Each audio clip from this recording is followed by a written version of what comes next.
उसमें क्या डिफरेंसेस है।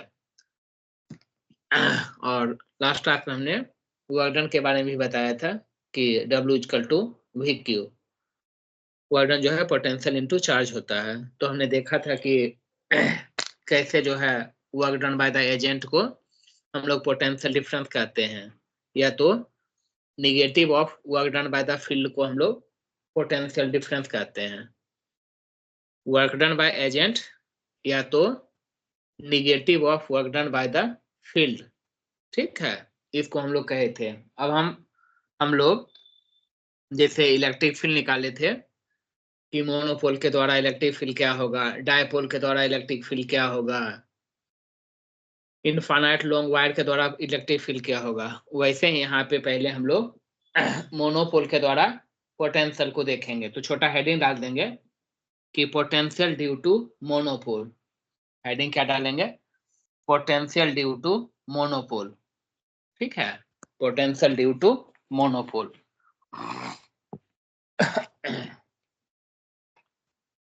मोनोपोल का मतलब क्या होता है? Single charge particle. तो सिंगल चार्ज पार्टिकल के द्वारा पोटेंशियल क्या होगा, ठीक है। तो potential due to monopole. Single charge को क्या कहते हैं हम लोग? मोनोपोल कहते हैं। सिंगल चार्ज को हम लोग मोनोपोल कहते हैं। तो देखो, कोई चार्ज हम Q ले लिए, ठीक है, मान लीजिए प्लस Q चार्ज है।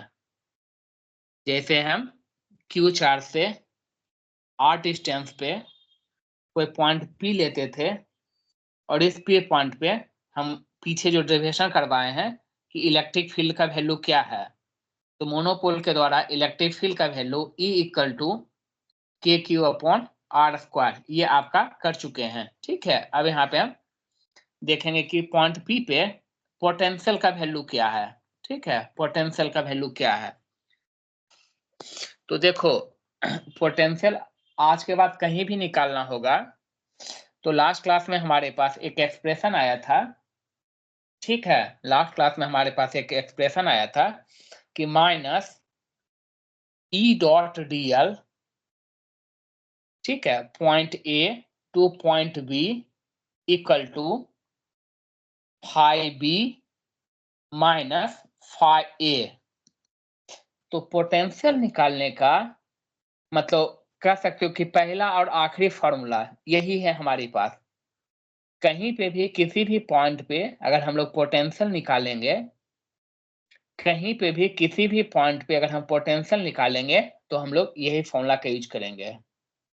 12वीं क्लास 11th में वर्क एनर्जी पावर में और ग्रेविटेशन में हमने दोनों जगह सेम फॉर्मूला का यूज कर करके हमने ग्रेविटेशनल फील्ड का है, एकदम आइडेंटिकल फॉर्मूला है, ठीक है। हमने कहा भी था कि अगर वर्क एनर्जी पावर अच्छे से पढ़े रहोगे तो इलेक्ट्रोस्टैट का मान लो कि भाई 30-40% जो डेरिवेशन है वो आपके लिए आसान हो जाएंगे, जो भी है। तो ये चीज आप याद रखिए क्लियरली। क्या याद रखना कि भाई देखो, अगर हमें पोटेंशियल निकालना होगा या पोटेंशियल डिफरेंस निकालना होगा तो हम इसी का यूज करेंगे। माइनस E.dl जो है वो क्या देता है? हमें पोटेंशियल डिफरेंस का वैल्यू देता है, ठीक है। अब हमारे पास यहाँ पे क्या, हमने क्या कहा हेडिंग लिखने के लिए कि पोटेंशियल ड्यू टू मोनोपोल। हमें एक सिंगल चार्ज पार्टिकल है, पॉजिटिव चार्ज पार्टिकल है, इसके द्वारा जो है हम क्या निकालना चाह रहे हैं? पोटेंशियल का वैल्यू। R डिस्टेंस पे कोई पॉइंट P है, उसके द्वारा हम पोटेंशियल डिफरेंस निकालना चाह रहे हैं।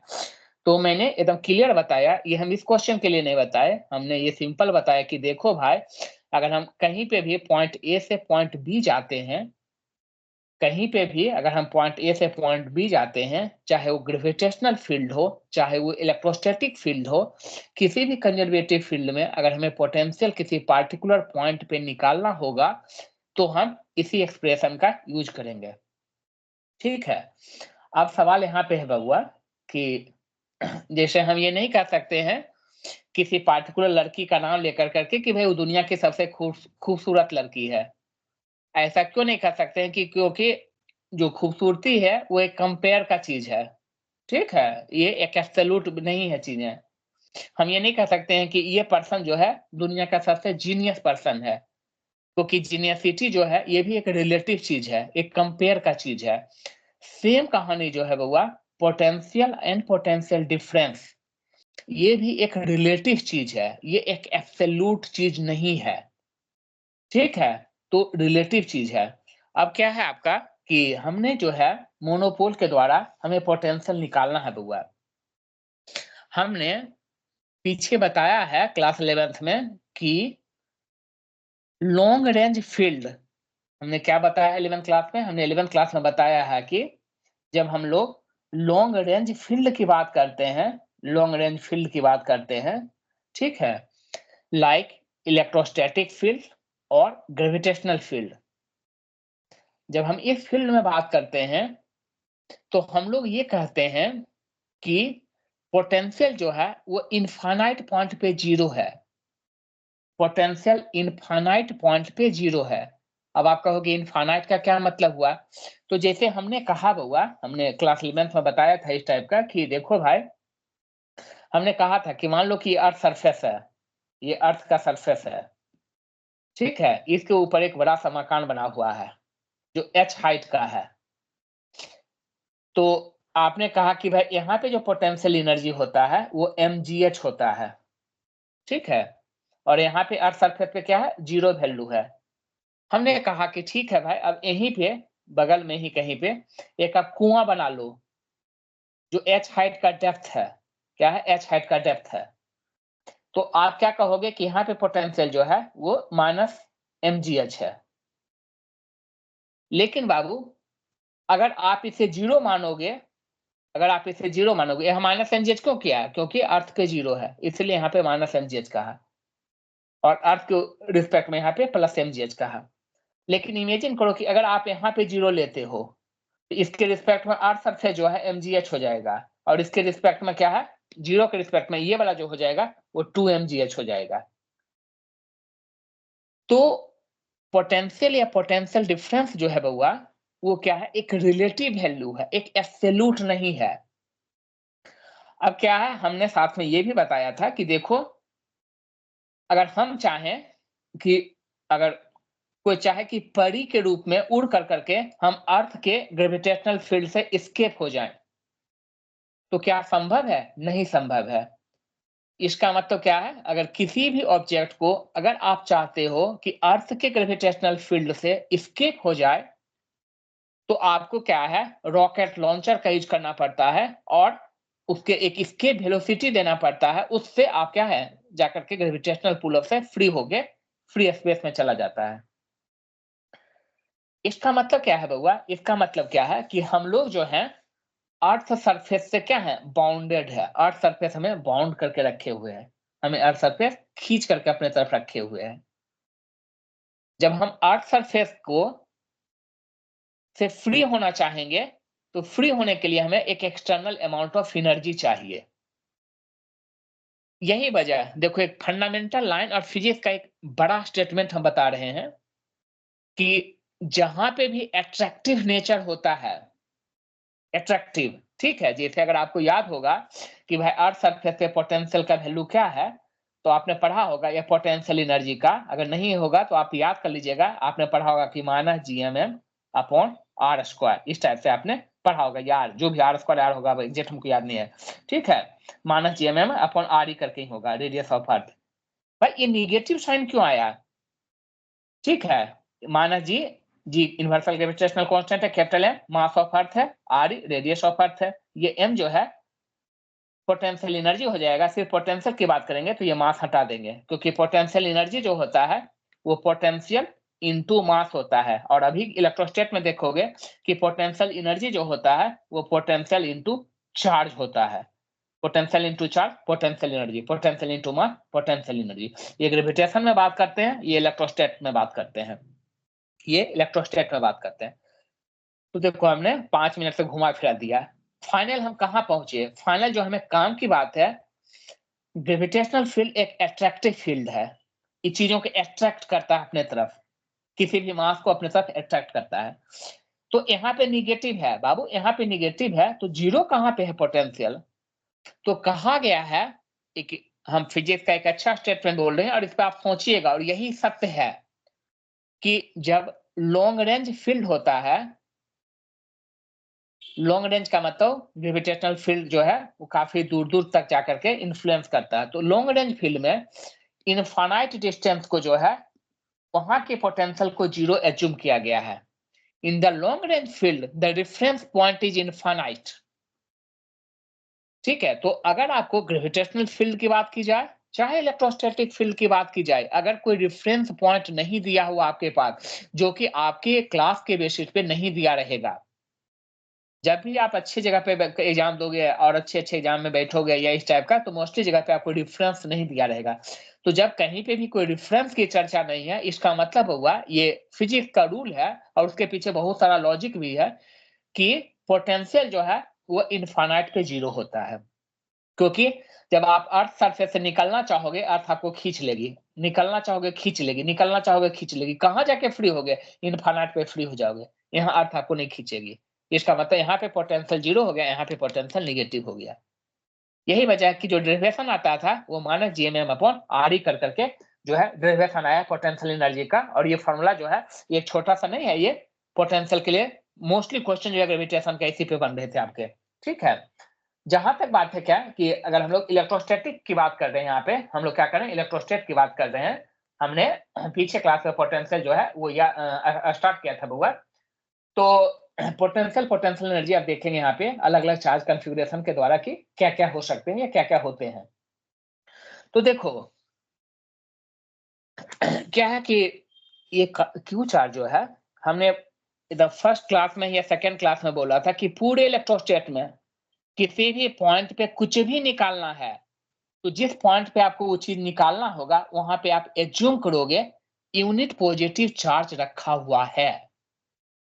पूरे मैग्नेट में किसी भी पॉइंट पे कहीं पे भी कुछ भी निकालना है, वहां आप एज्यूम करोगे कि वहां पे यूनिट नॉर्थ पोल रखा हुआ है।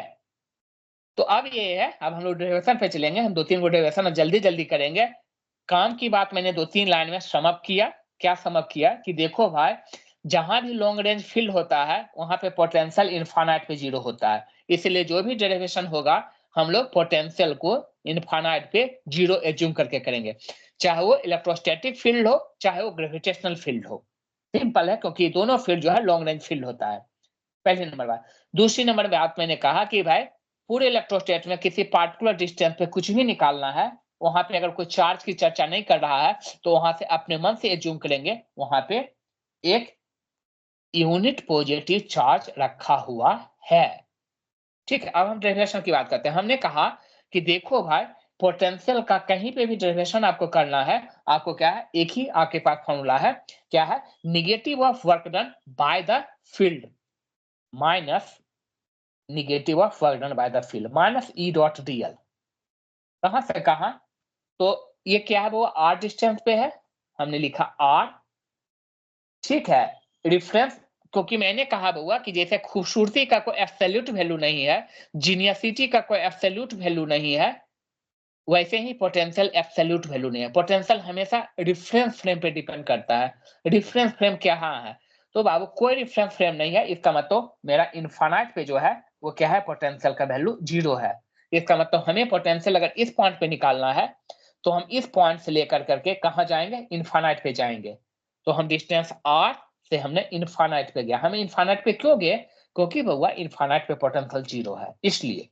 तो हम इंटीग्रेट कहाँ करेंगे, जिस डिस्टेंस से हमें निकालना वो डिस्टेंस से infinite minus E dot DL are से इनफाइनाइट। ठीक है, तो इससे क्या फॉर्मूला हो जाएगा, अगर हम यहाँ ए से बी लिख रहे थे तो हम फाइव बी लिखे थे फाइनल पॉइंट, तो फाइनल पॉइंट यहाँ क्या है, infinite minus five starting point क्या है, आर डिस्टेंस क्या है, आर डिस्टेंस, तो माइनस फाइव फाइनल से फाइव। कहीं पे भी पोटेंशियल निकालने का ही फॉर्मूला मेरे पास है। ठीक है, अब क्या है बाबू, यहाँ चाहो तो डीएल की जगह पे आप एक्स डिस्टेंस को वेरिएबल डीएक्स लिख सकते हो, चाहे डीएल से भी काम चलेगा, क्योंकि आगे बाबू हम पूरा कुछ एक्स के टर्म में ही रिप्रेजेंट करेंगे, इसलिए हमने एक्स लिखा। अब जैसे देखो बाबू, अब जैसे देखो यहाँ आपको ये बताना है, यहाँ आपको ये बताना है कि पॉइंट पी पे आपने क्या एज्यूम किया है, पॉइंट पी पे आपने यूनिट पॉजिटिव चार्ज एज्यूम किया है। ये लिखना नहीं है, ये डेफिनेशन में लिखा नहीं जाता, ठीक है, उस बेसिस पे काम किया जाता है। पॉइंट पी है, भी निकालना है, तो ऐसे ही आप क्यू आर पॉइंट पी या इस टाइप का कुछ भी देगा, पॉइंट एल एम क्यू कुछ भी देगा, वहां पे पोटेंशियल निकालना है। तो हमने यहाँ क्या एज्यूम किया है, unit positive charge, unit positive charge. तो क्या होगा बाबू कि जो क्यू चार्ज है कहां से कहां जा रहा है, यहां से इन्फानाइट पे जा रहा है, यहां से इन्फानाइट पे जा रहा है। इस क्यू चार्ज का, कैपिटल क्यू चार्ज का इलेक्ट्रिक फील्ड किधर है, इसी डायरेक्शन में है। कैपिटल क्यू का क्या है, इलेक्ट्रिक फील्ड इसी डायरेक्शन में है, ठीक है। और ये ऑब्जेक्ट भी यहां से इसी डायरेक्शन में जा रहा है, ठीक है। तो डिस्प्लेसमेंट और फील्ड के बीच में क्या एंगल बनेगा, 0 डिग्री का। ई और dx, चूंकि यहाँ डॉट प्रोडक्ट है, ई डॉट dx क्या है, एक्चुअल में डॉट प्रोडक्ट है। आप चाहो तो वेक्टर का चिन्ह दे सकते हो, ठीक है। हम कुछ बोल रहे हैं, अगर डाउट हो रहा है बउआ तो आपको पूछना चाहिए, क्योंकि ये हम यहाँ पे जान कर करके यहाँ पे हम पिछले 5 मिनट 10 मिनट से रुके हुए कि देखो भाई पूरा पोटेंशियल हमारी पहला स्टार्ट किए डिफिनेशन करना, और यही फॉर्मूला है, इसके अलावा आपको कोई ऑथेंटिक फॉर्मूला दूसरा नहीं मिलने वाला है। तो और मैंने पीछे क्लास में माइनस ई डॉट dx लिखा था, है ना, कहाँ से आया था हमने देखा तो उसका स्टार्टिंग पॉइंट। तो आप सिंपल है, फॉर्मूला के नाम पे याद कर जाएंगे कि भाई देखो पोटेंशियल निकालना तो minus E dot dx a to B five B minus five A, यहाँ मोनोपोल के द्वारा निकालना है। जिस पॉइंट पे निकालना वहां पे हमने यूनिट पॉजिटिव चार्ज जूम किया। हमें जाना कहाँ है, हमें इस पॉइंट से इनफाइनाइट, इनफाइनाइट पे क्यों जाना है, क्योंकि इनफाइनाइट पे रेफरेंस पॉइंट जो है पोटेंशियल का 0 होता है। क्या सचमुच 0 होता है, बिल्कुल 0 होता है, ठीक है। क्योंकि इनफाइनाइट डिस्टेंस पे किसी तरह का अट्रैक्शन या रिपल्सन नहीं है, तो नहीं अगर कुछ अट्रैक्शन या रिपल्सन मतलब वहां का पोटेंशियल 0 है। अगर कहीं पे भी उसके अलावा अट्रैक्शन या रिपल्सन फील होगा, जो भी है। फिर मैंने देखा कि जो मेरा ऑथेंटिक फॉर्मूला है वहां पे इलेक्ट्रिक फील्ड और dx मतलब डिस्प्लेसमेंट, ये दोनों के बीच का डॉट प्रोडक्ट है, मतलब हमको cos 0 cos 90 कुछ लिखना पड़ेगा एंगल, ठीक है, दोनों के बीच का। तो माइनस ई डॉट dl है, इलेक्ट्रिक फील्ड जो है क्यू चार्ज के द्वारा, मान लेते हैं पार्टिकुलर डिस्टेंस, कोई वेरिएबल डिस्टेंस ले सकते हैं, ठीक है। कोई जैसे हमको पॉइंट पी पे निकालना है बउआ, हम कोई वेरिएबल डिस्टेंस सोच सकते हैं, ठीक है, कि हमने ये dx डिस्टेंस यहाँ गया, ये dx जो है पॉइंट की, ये क्यू चार्ज से x डिस्टेंस पे है, और डिस्प्लेसमेंट कितना हुआ dx, हमने ऐसे करके सोचा ये फॉर्मूला देख कर करके। तो मैंने देखा कि x डिस्टेंस पे इलेक्ट्रिक फील्ड का वैल्यू क्या होगा, x डिस्टेंस पे इलेक्ट्रिक फील्ड का वैल्यू क्या होगा, अनुष्का बता पाएगी x डिस्टेंस पे इलेक्ट्रिक फील्ड का वैल्यू क्या लिख पाएंगे,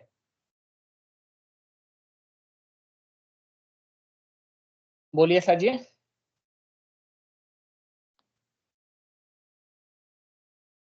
पारवी बोलेगी x डिस्टेंस पे इलेक्ट्रिक फील्ड का वैल्यू क्या लिख पाएंगे।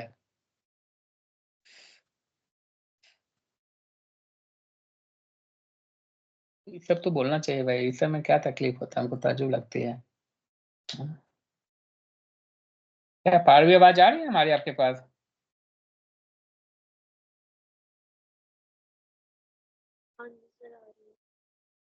हाँ बाबू, तो ये बोलना चाहिए कि इलेक्ट्रिक फील्ड का वैल्यू आपका क्या होता है? के है, चार्ज क्यू है, सिंगल मोनोपोल के द्वारा, ये मोनोपोल है, तो इलेक्ट्रिक फील्ड के क्यू अपॉन आर स्क्वायर, अगर डिस्टेंस एक्स पे निकालना है तो K Q into x square, ये हो गया, ठीक है। उसके बाद सब डॉट प्रोडक्ट है dx, तो यहाँ लिखेंगे dx, और क्या है, इलेक्ट्रिक फील्ड भी इधर के डायरेक्शन में है और आप यहाँ से उधर के तरफ जा रहे हैं, तो एंगल क्या हो गया, डिस्प्लेसमेंट और इलेक्ट्रिक फील्ड के बीच का एंगल 0 हो गया। तो यहाँ पे हमने क्या लिखा, cos 0 डिग्री लिखा। के क्यू अपॉन, हम बोले हैं देखो कि भाई पहला क्लास बहुत इंपॉर्टेंट था, हम हर जगह मोनोपोल यूज हो रहा है या कहीं कहीं डायपोल यूज हो रहा है, हर जगह इलेक्ट्रिक फील्ड का वैल्यू लिखना पड़ा के क्यू अपॉन आर स्क्वायर। भाई एक्स डिस्टेंस पे तो K Q upon X square, कहाँ दिक्कत है बाबू। डॉट के जगह पे जहां भी डॉट हटाते हैं cos थीटा आता है, dx डिस्प्लेसमेंट है, dx लिख दिए, cos 0 इक्वल टू क्या हो गया, कहां से कहां गए हम, डिस्टेंस r से इनफाइनाइट गए, क्या हो गया आपका फाइ इनफाइनाइट से माइनस फाइ r डिस्टेंस, ठीक है। के क्यू कॉन्स्टेंट है, cos 0 का वैल्यू 1 होता है, के क्यू कॉन्स्टेंट है, इसे बाहर निकाल देंगे, माइनस के क्यू बचा क्या, 1 अपॉन एक्स स्क्वायर को लिखेंगे एक्स पे पावर -2 इंटू dx, ठीक है। कैपिटल चार्ज लिखें, कैपिटल लिखें, एक्स पे power -2 into dx, 1 upon X square को एक्स पे पावर -2 लिख सकते हैं, डिस्टेंस r से distance infinite equal to phi infinite minus phi r minus K Q, X पे पावर -2 का क्या होता है डेरिवेशन, एक्स पे power -2 plus 1 upon -2 plus 1 equal to lower limit क्या है, एक्स पे पावर n का क्या होता है, एक्स पे power n +1 upon n plus 1, n -2 था, -2 + 1 अपॉन -2 + 1, r से लेके इनफाइनाइट तक क्या होगा, फाइ इनफाइनाइट से फाइ r हो गया। यहाँ क्या हो जाएगा, x पे पावर -2 + 1 -1 हो जाएगा, यहाँ पे -2 + 1 -1, तो k³ x पे पावर -1 अपॉन -1 r से लेके इनफाइनाइट तक equal to phi infinite minus phi r। ठीक है, यहाँ लिखा गया होगा, इतना लिखा गया होगा। ठीक है, अब आपका ये -1 ये माइनस कैंसिल आउट हो जाएगा। ठीक है, तो बचेगा क्या, k³, यहाँ बच गया आपका k³, यहाँ x पे पावर -1 को क्या कहते हैं, 1 अपॉन x कहते हैं, नीचे r है, ऊपर इनफाइनाइट है, r से लेके इनफाइनाइट तक equal to phi infinite minus phi r, phi infinite minus phi r। ठीक है, रूल है, पहले अपर लिमिट रखते हैं k³, यहाँ पे x है, वेरिएबल की जगह अपर लिमिट, तो इनफाइनाइट आएगा माइनस, फिर इंटीग्रेशन में लोअर लिमिट रखने के पहले माइनस देते हैं, साइन माइनस दिए, फिर 1 है 1 दिए, x के जगह पे लोअर लिमिट r लिखेंगे, फिर क्या होगा, phi infinite minus phi r, ये हो गया आपका। फिर क्या हो जाएगा आपका k³, 1 अपॉन इनफाइनाइट जो है वो 0 के इक्वल होता है, -1 upon r equal to phi infinite minus phi r। ठीक है, ये हो गया आपका -k³ upon r equal to phi infinite minus phi r। Infinite पे पोटेंशियल का वैल्यू 0 होता है, इनफाइनाइट पे क्या है, पोटेंशियल का वैल्यू 0 होता है, क्योंकि रेफरेंस में मेरा इनफाइनाइट है, इनफाइनाइट पे 0 होता है, ये वैल्यू 0 हो गया, तो मेरे पास हो गया -k³ upon r equal to minus phi r, minus से माइनस कैंसिल हुआ, पोटेंशियल या distance r equal to k का वैल्यू पुट कर देते हैं 1/4πε0 q अपॉन क्या हो जाएगा, r हो जाएगा, k³ अपॉन r। तो पोटेंशियल मोनोपोल के द्वारा क्या हो गया, पोटेंशियल मोनोपोल के द्वारा k³ अपॉन r हो गया, पोटेंशियल मोनोपोल के द्वारा क्या हो गया, k³ अपॉन r हो गया, k³ अपॉन r हो गया।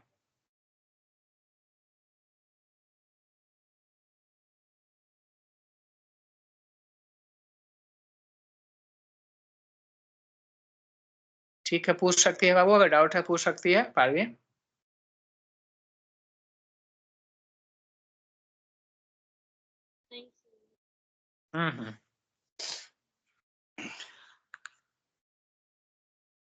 लिखिए जस्ट, ये पॉजिटिव चार्ज के द्वारा पोटेंशियल हुआ, पॉजिटिव चार्ज के द्वारा पोटेंशियल हमने क्या देखा, पॉजिटिव आया, पॉजिटिव चार्ज के द्वारा पोटेंशियल पॉजिटिव आया।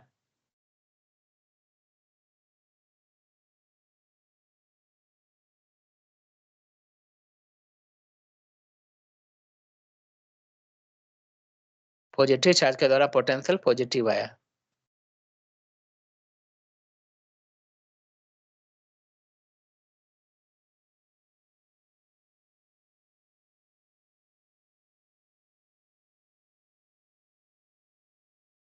ठीक है, लिखा गया पारवी।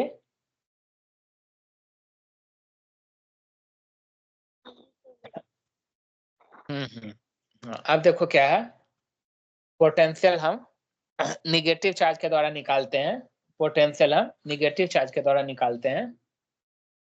ठीक है, सेम आपका है, सेम -q चार्ज है, सेम डिस्टेंस r है, सेम आपका पॉइंट P है, यहाँ पे पोटेंशियल का वैल्यू क्या होगा हम निकालना चाहते हैं।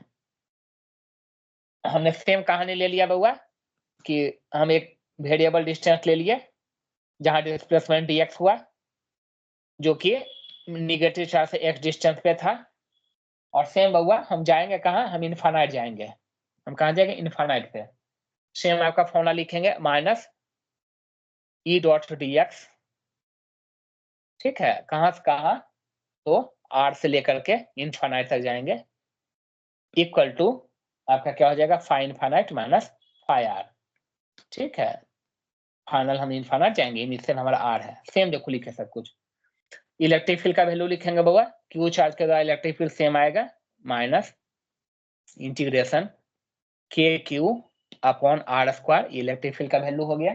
ठीक है, डॉट प्रोडक्ट है तो डीएक्स लिखेंगे। यहाँ पे क्या है बाबू कि नेगेटिव चार्ज है, ये क्या है नेगेटिव चार्ज है, तो नेगेटिव चार्ज की तरफ इलेक्ट्रिक फील्ड आएगी बउआ, नेगेटिव चार्ज की तरफ इलेक्ट्रिक फील्ड आएगी।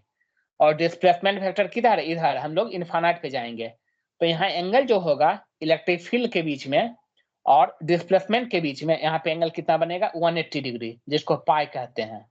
यहाँ एंगल क्या बनेगा, पाई बनेगा। तो ई डॉट डी एक्स आपका हो गया E D X cos theta, cos theta का वैल्यू क्या है पाई, cos 180 degree equal to phi infinite minus phi R, phi infinite minus phi R. तो देखो cos पाई जो है वो -1 होता है, तो ये वाला माइनस जो है और ये cos पाई से कैंसिल, क्योंकि cos 180 का value -1, minus into minus plus हो जाएगा। तो ये क्या हो गया आपका, चूंकि x लिए ते हैं एक्स स्क्वायर बाबू, x डिस्टेंस था एक्स स्क्वायर। ठीक है, तो के क्यू को आप बाहर कर लो इंटीग्रेशन से, फिर सेम होगा r से लेके इनफाइनाइट तक में, सेम आपका आ गया x पे power -2 into D X equal to phi infinite minus phi R. तो यहाँ पे आपका हो गया के क्यू एक्स पे पावर -2 क्या होगा, सेम इंटीग्रेशन बाबू एक्स पे पावर -2 + 1 अपॉन -2 + 1। ठीक है, यहाँ आर से लेकर के infinite, phi infinite minus phi R, ये आपका हो जाएगा -2 + 1 -1 होगा, ये माइनस बाहर चला जाएगा तो माइनस के क्यू, यहाँ पे -2 + 1 -1 होगा, एक्स पे पावर -1, एक्स पे पावर -1 को क्या लिख सकते हैं 1/x लिखेंगे, आर से infinite, phi infinite minus phi R minus K Q, यहाँ अपर लिमिट रखेंगे 1/इनफाइनाइट minus lower limit 1/r equal to phi infinite minus phi R. 1/इनफाइनाइट 0 हो जाएगा तो माइनस इंटू माइनस प्लस हो जाएगा, K Q upon R equal to phi infinite minus phi R, phi infinite minus phi are.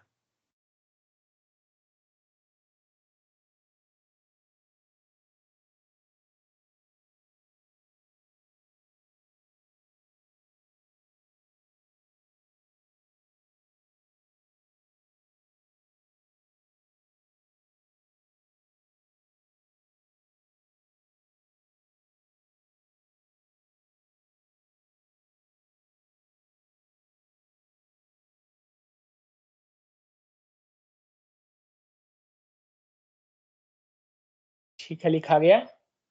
अब एक line 2 line और है यहाँ पे,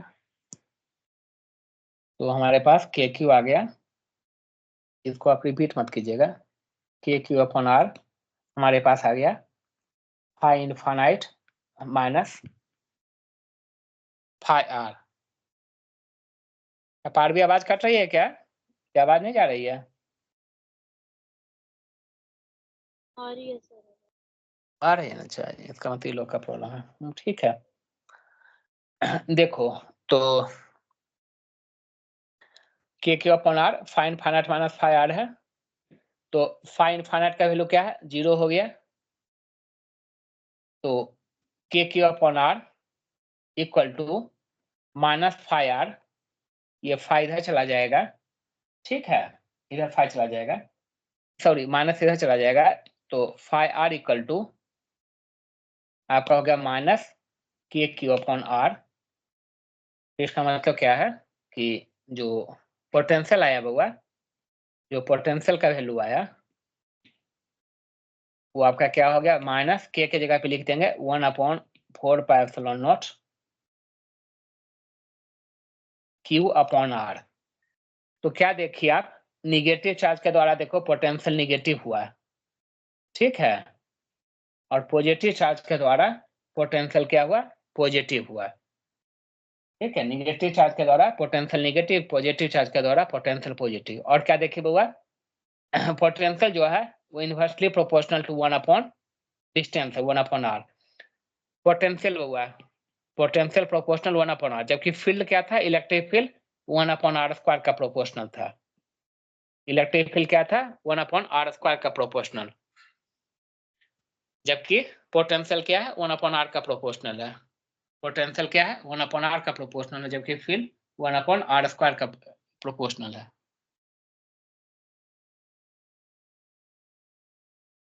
ठीक है बुआ? हाँ जी सर। हाँ, तो एक लाइन यहाँ लिख लेंगे कि potential at a point, potential at a point due to positive charge will be positive.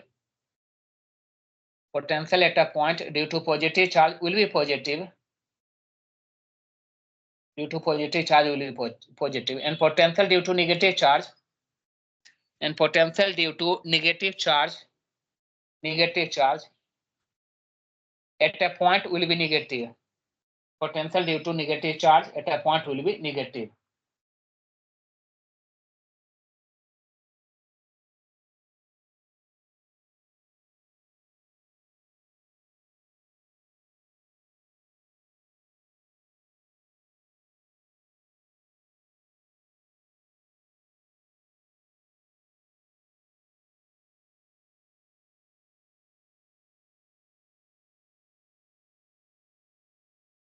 ठीक है, लिखा गया बाबू। हाँ जी सर, लिखिए।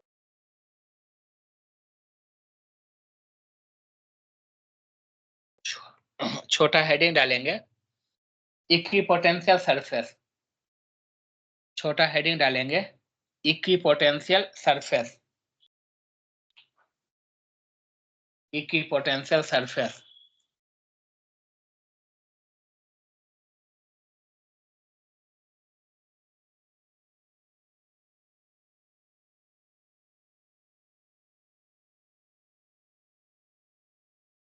Equipotential surface.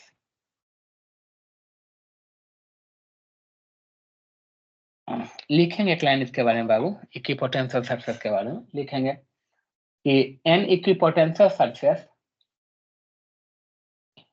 An equipotential surface is diet, an equipotential surface is diet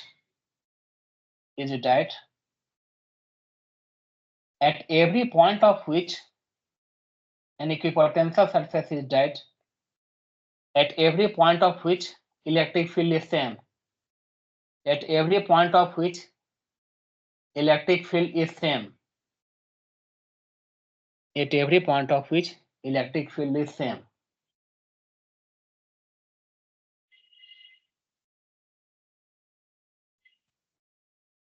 next लिखेंगे, no work is done, no work is done, and no बुआ, no work is done, no work is done in moving the test charge, no work is done in moving the test charge, in moving the test charge from one point of equipotential surface, from one point of equipotential surface to another, one point of equipotential surface to another.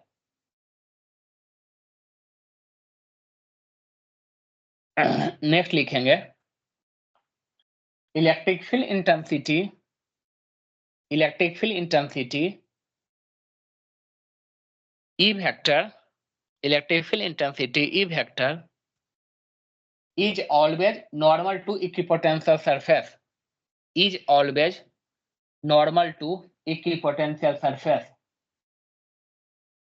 Electric field intensity E vector is always normal to equipotential surface, normal to equipotential surface.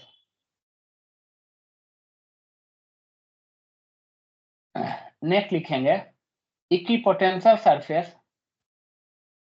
Equipotential surface of a single point charge, equipotential surface of a single point charge, of a single point charge R concentric spherical surface or concentric, C-O-N-C-E-N-T-R-I-C, concentric spherical surface, concentric spherical, S-P-H-E-R-I-C-L, spherical surface centered at the charge, concentric spherical surface centered at the charge, centered at the charge,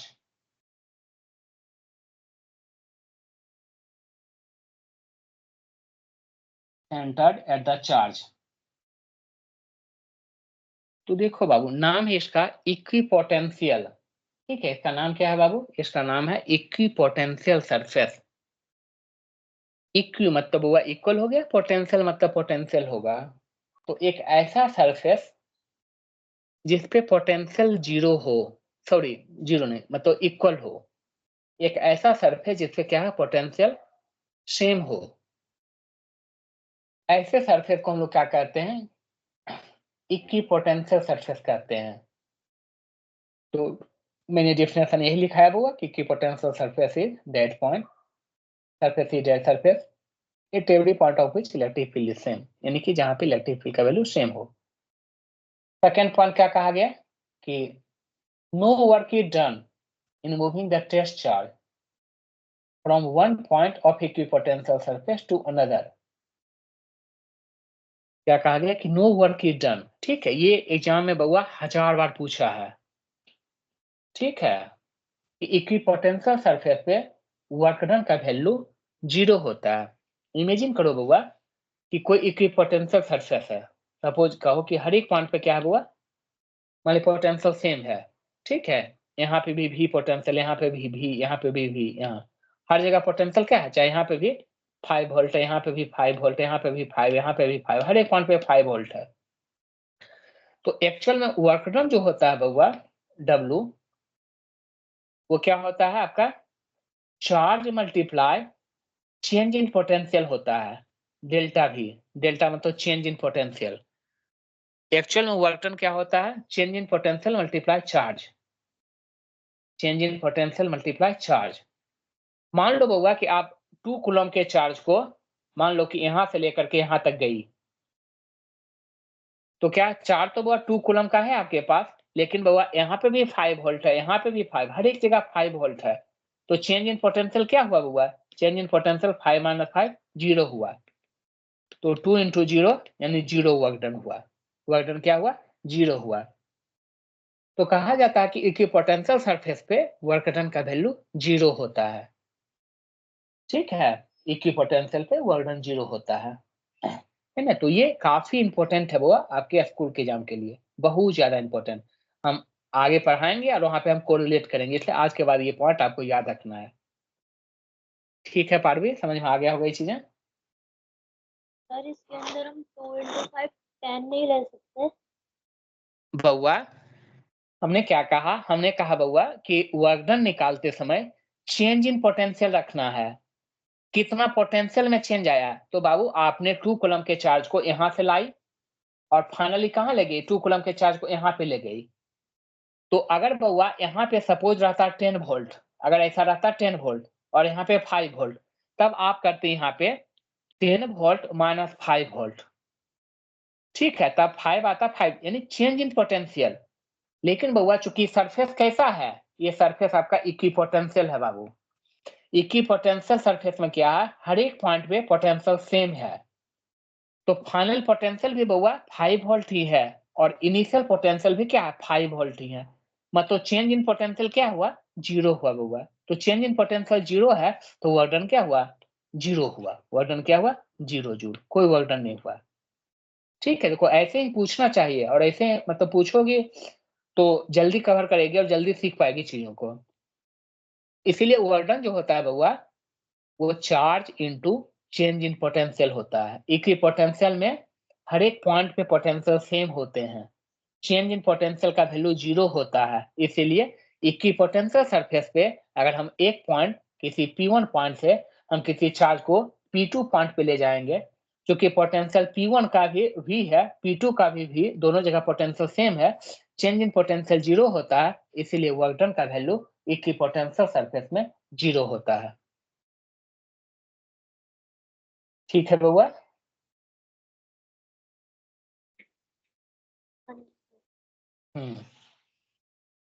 अब जैसे हमने आगे कहा कि electric field intensity is always normal to the equipotential surface. अभी diagram बनाएंगे, ठीक है। साथ में मैंने बताया कि इक्विपोटेंशियल सरफेस जो है सिंगल पॉइंट चार्ज के द्वारा, ठीक है। मान लो ये एग्जाम में ड्रॉ करने के लिए भी कभी कभी आता है, ये वो सिंगल पॉजिटिव चार्ज है, सिंगल पॉइंट चार्ज है, इसके द्वारा हमें इक्विपोटेंशियल सरफेस को क्या है ड्रॉ करना है, ठीक है। तो ऐसे हुआ,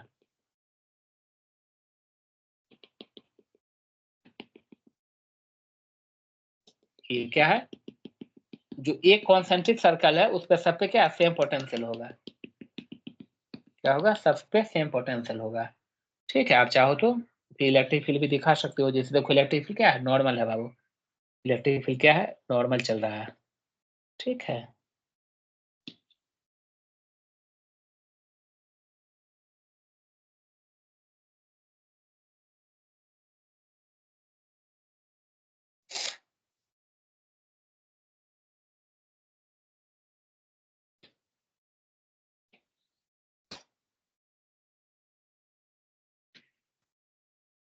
तो क्या इलेक्ट्रिक फील्ड, तो इक्विपोटेंशियल सरफेस पे इलेक्ट्रिक फील्ड का वैल्यू मतलब कि नॉर्मल होते हैं, ठीक है। Electric field intensity always normal to the equipotential surface. और ये क्या है आपका जो डायग्राम क्या है बउआ, ये आपका क्या है किसी सिंगल पॉजिटिव चार्ज के द्वारा इक्विपोटेंशियल सरफेस जो होता है वो कॉन्सेंट्रिक स्फेरिकल, कैसे कि बल्ब आप जलाती है तो बल्ब को चाहेगी कि भाई बल्ब की लाइट को सिर्फ हम अपने बुक से कवर कर ले, तो संभव नहीं है बउआ। उसको क्या करेगी, अगर बल्ब की लाइट को रोकना है तो उसको बैलून में डालना होगा, बैलून पूरा डार्क कलर का होना चाहिए तब जाकर होगा। मतलब जो बल्ब की लाइट निकलती है वो स्फेरिकल शेप में निकलती है। वैसे ही इक्विपोटेंशियल सरफेस जो है पॉजिटिव चार्ज के द्वारा, सिंगल पॉजिटिव चार्ज के द्वारा वो एक कॉन्सेंट्रिक स्फेरिकल सरफेस का फॉर्मेशन करती है।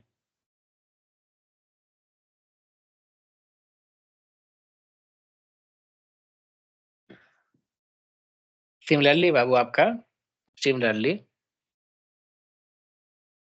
जैसे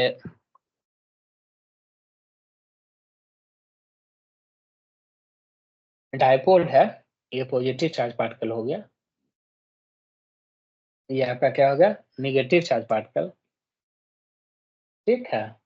तो यहाँ से आपका पॉजिटिव से निगेटिव की तरफ इलेक्ट्रिक फील्ड चलता है ऐसा करके, ठीक है। देखो पॉजिटिव से निगेटिव की तरफ, निगेटिव से निगेटिव की तरफ,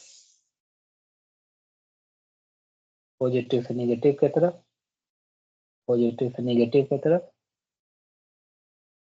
पॉजिटिव से निगेटिव की तरफ, पॉजिटिव से निगेटिव की तरफ, ये सब क्या है, सब आपका इलेक्ट्रिक फील्ड का डायरेक्शन है। तो ये हुआ, ये जो सरफेस आपका हो जाएगा, ये जो सरफेस हो जाएगा ये क्या हो जाएगा, इक्विपोटेंशियल सरफेस। ये क्या हो जाएगा, इक्विपोटेंशियल सरफेस। ये क्या है, equipotential surface due to dipole, equipotential surface due to dipole.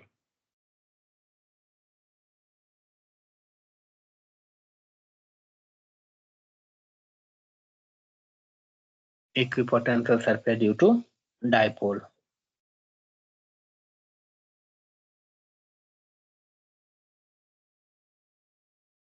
लिख देंगे यहाँ पे, ये जो बहुआ सरफेस है ड्रॉ किया हुआ, यहाँ लिख देंगे कि equipotential surface are, equipotential surface are always perpendicular to electric field. Equipotential surface are always perpendicular to electric field, always perpendicular to electric field,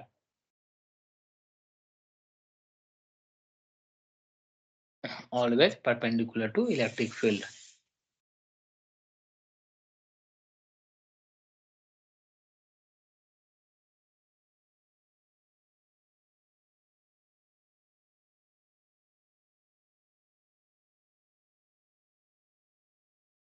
ठीक है, एक लाइन और लिखेंगे बउआ, लिखेंगे an infinite sheet of charge, an infinite sheet, ANN, infinite seat, an infinite seat of charge has uniform field. An infinite seat of charge has uniform field. An infinite seat of charge has uniform field extending up to infinite distance. Charge has uniform field extending up to infinite distance. Extend वो जो फैलता है, EXTENDING, extending up to infinite distance. Hence, infinite distance. Hence, the field lines are always parallel to each other. Hence, the field lines are always parallel to each other. Field lines are always parallel to each other.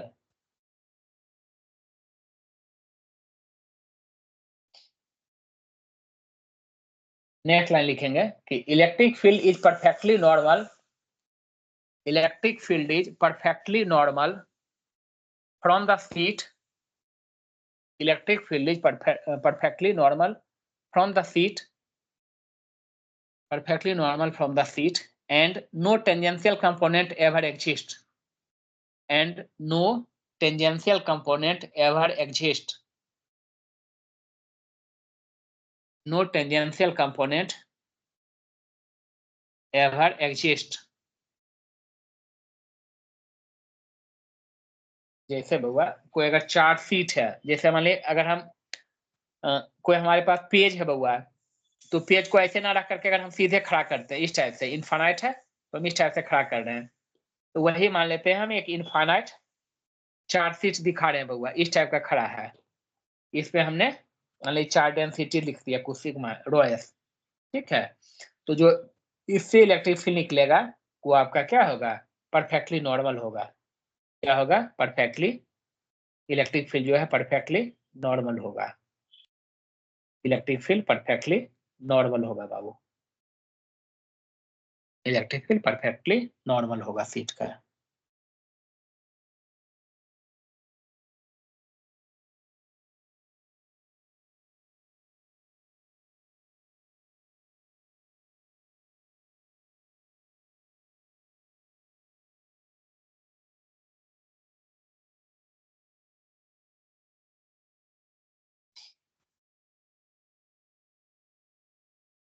ठीक है, यहाँ तक समझ में आ गया पारवी?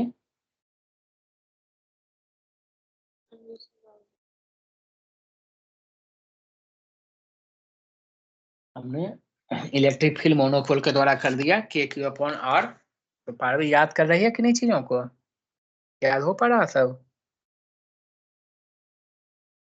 कर रही हूँ सर. हाँ, मतलब करते चले जाइएगा तो फिर बाद में टेंशन नहीं होगा बाबू, एक साथ ऐसे याद नहीं हो पाते हैं. ठीक है, इसलिए आपको करते जाना चाहिए. तो इलेक्ट्रिक फील्ड जो है आपका पॉजिटिव चार्ज के द्वारा हमने निकाल लिया, हमने इलेक्ट्रिक फील्ड नेगेटिव चार्ज के द्वारा निकाल लिया. हम दो डेरिवेशन किए. तीसरा हमने इक्विपोटेंशियल सरफेस क्या होता है और उसकी प्रॉपर्टी क्या होती है, हमने ये भी चीज जो है हमने कैलकुलेट किया कि what is the equipotential surface and what is the property of equipotential surface. And equipotential surface में हमने देखा कि वर्क डन का वैल्यू जो है वो आपका क्या होता है, एक पॉइंट से दूसरे पॉइंट पे अगर हम किसी चार्ज पार्टिकल को ले जाते हैं तो वर्क डन का वैल्यू 0 होता है. ठीक है, छोटा हेडिंग डालेंगे बाबा, पोटेंशियल ग्रेडियंट, है ना, छोटा हेडिंग डालेंगे पोटेंशियल ग्रेडियंट. पोटेंशियल ग्रेडियंट है ना, पोटेंशियल ग्रेडियंट हम लोग नेक्स्ट क्लास में बहुत ज्यादा करेंगे, बट आज थोड़ा सा हम आपको बता रहे हैं. लिखेंगे E equal to minus del phi. E equal to minus del phi. और इसी को क्या लिखते हैं बउआ, और इसी को हम लोग क्या लिखते हैं कि electric field equal to minus dV by dr. Equal to minus dV by dr.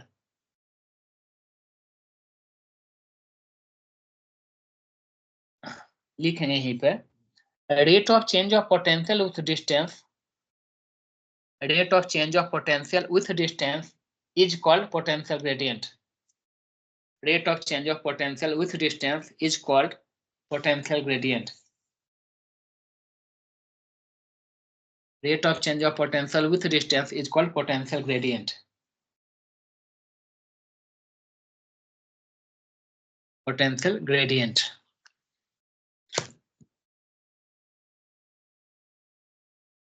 तो अगर माइनस साइन को इधर ले आते हैं तो लिख सकते हैं कि minus E equal to dV by dr। तो dV इक्वल टू हम लिख सकते हैं dV equal to minus mod of electric field mod of dr into cos theta. कैसे था E डॉट dx, पोटेंशियल निकल का आता था ना, E डॉट dx चाहे E डॉट dl, तो डॉट प्रोडक्ट था तो कॉस थीटा आएगा। dV equal to E dr cos theta.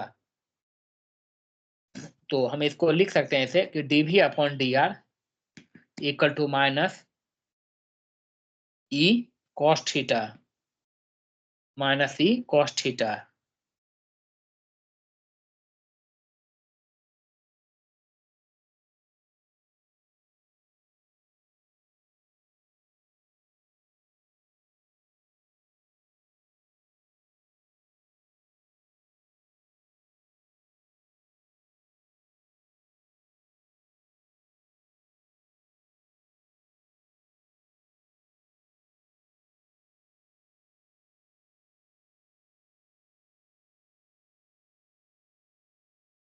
ठीक है बाबू।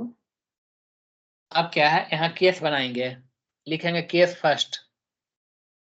Case first, if theta equal to 90 degree, if theta equal to 90 degree,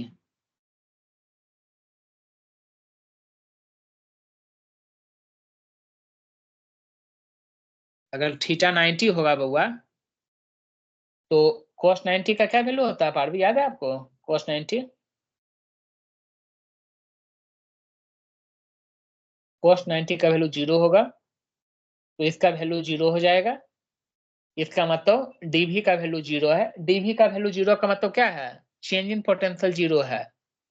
जैसे बोले यहाँ भी 5 वोल्ट है, यहाँ भी 5 है, यहाँ भी 5 है, तो चेंज इन पोटेंशियल क्या है, 0 है। चेंज इन पोटेंशियल 0 का मतलब नहीं है कि पोटेंशियल 0 होगा, हो भी सकता है बट ऐसा जरूरी नहीं है। तो लिखेंगे केस फर्स्ट में थीटा 90 डिग्री, देन लिखेंगे V equal to constant, potential क्या होगा, कॉन्स्टेंट होगा। लेकिन हैंस लिखेंगे hence locus of all the point perpendicular to electric field, hence locus of all the point perpendicular to electric field, locus of all point perpendicular to electric field constitute an equipotential surface. Locus of all point perpendicular to electric field constitute an equipotential surface. Constitute an equipotential surface. Equipotential surface. यहाँ लिखेंगे theta equal to 0 degree और 180 degree, 0 degree और 180 degree. cos 0 का value क्या होगा, 1 होगा। फिर cos 180 degree का भी वैल्यू आपका -1 होता है। तो लिख देंगे देयरफॉर dV बाई dr का वैल्यू क्या होगा, मैक्सिमम होगा, और ये वैल्यू होगा E इलेक्ट्रिक फील्ड का मॉडुलस E वोल्ट पर मीटर, E वोल्ट पर मीटर, E वोल्ट पर मीटर। लिखेंगे कि the magnitude of electric field intensity is the maximum, the magnitude of the electric field intensity is the maximum rate, electric field intensity is the maximum rate of change of potential, maximum rate of change of potential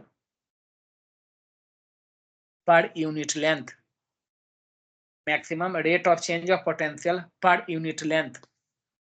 Per unit length. The direction of electric field intensity. The direction of electric field intensity is the direction. The direction of electric field intensity is the direction in which electric field intensity is the direction in which potential decreases by maximum. The direction in which potential decreases by maximum. By maximum.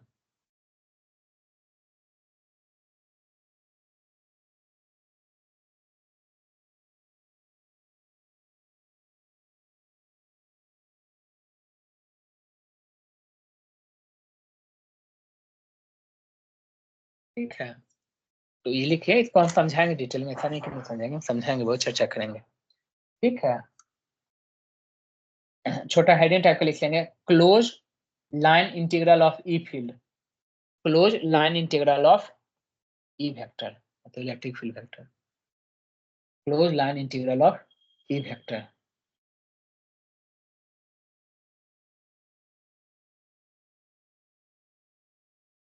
लिखेंगे close integral E vector dot DL vector equal to 0, E dot DL 0। लिखेंगे इसी में first point लिखेंगे, potential at a point is unique at a time.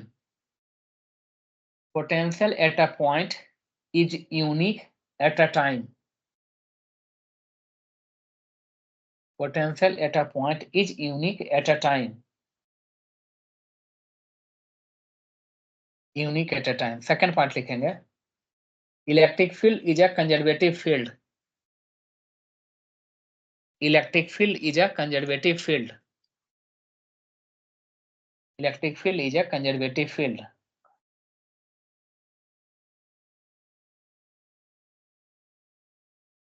तीसरा part लिखेंगे, work done in moving a charge.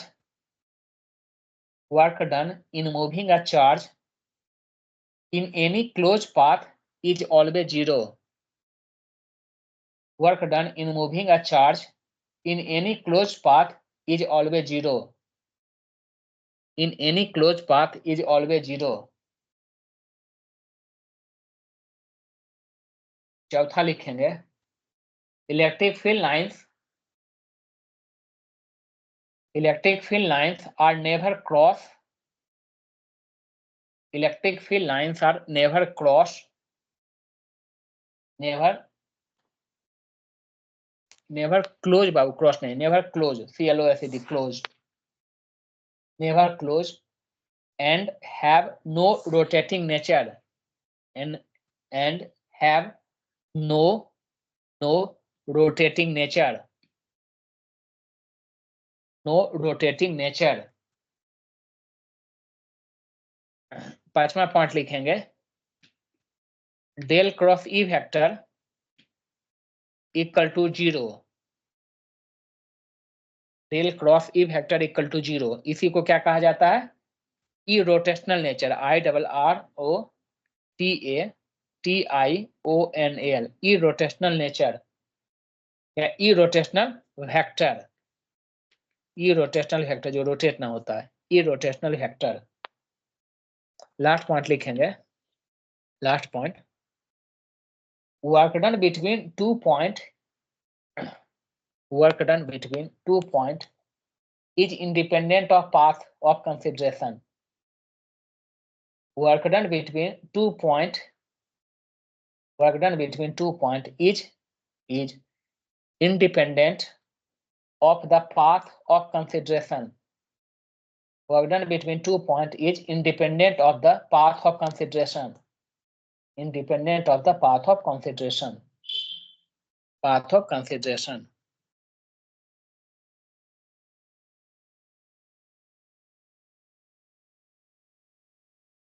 ठीक है, तो इलेक्ट्रिक फील्ड के बारे में कहा गया कि उसमें रोटेटिंग नेचर नहीं है, इसी को mathematically del cross equal to 0, जिसको इरोटेशनल वेक्टर कहा गया। और हमने पीछे क्लास में खूब अच्छे से समझाया है कि चूंकि कंजर्वेटिव फील्ड है, कंजर्वेटिव फील्ड में एक पॉइंट से दूसरे पॉइंट पे जब जाते हैं तो वर्क डन पाथ पे डिपेंड नहीं करता है बउआ, एक्चुअल में इनिशियल और फाइनल पोजीशन पे डिपेंड करता है कि इनिशियल पॉइंट क्या था, फाइनल पॉइंट क्या था, है ना। मैंने बार-बार एग्जांपल दिया कि आप हेलीकॉप्टर अपने छत से वैष्णो देवी माता का दर्शन किए, वहां से घूमते हुए पूरा, है ना, कश्मीर से लेकर के पंजाब से लेकर पूरा वापस आए, है ना। एक बार आप पैदल मान लेते हैं जाते हैं, एक बार अपना 4 व्हीलर से जाते हैं, हर केस में क्या होगा, अगर मान लेते हैं आप अपने छत से चलते हैं वापस छत पे आते हैं, वर्क डन का वैल्यू सेम होगा, अलग-अलग नहीं होगा, ठीक है। तो इसका मतलब क्या है आपका, वही लिखा गया लास्ट पार्ट में कि work done between 2 point is independent of path of consideration. आप किस रास्ते से जाते हुए डिपेंड नहीं है, डिपेंड किस पे करता है कि इनिशियल और फाइनल पॉइंट हमारा क्या है, उसी पे डिपेंड करता है, ठीक है पारवी।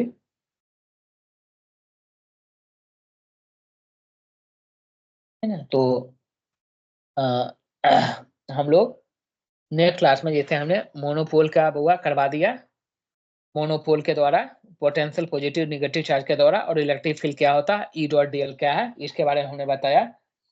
नेक्स्ट क्लास में या तो हम लोग न्यूमेरिकल करेंगे 7 8 10 न्यूमेरिकल जो जहां तक पूछे हुए हैं, या तो हम पहले प्रयास करेंगे क्या कि डायपोल का पोटेंशियल का डेरिवेशन कर लें, potential due to dipole, derivation करने के बाद फिर हम लोग न्यूमेरिकल कर करके तब हम लोग जाएंगे कि अगर डायपोल को एक्सटर्नल इलेक्ट्रिक फील्ड में वैल्यू रखते हैं तो टॉर्क का वैल्यू क्या होगा और पोटेंशियल एनर्जी का वैल्यू क्या होगा,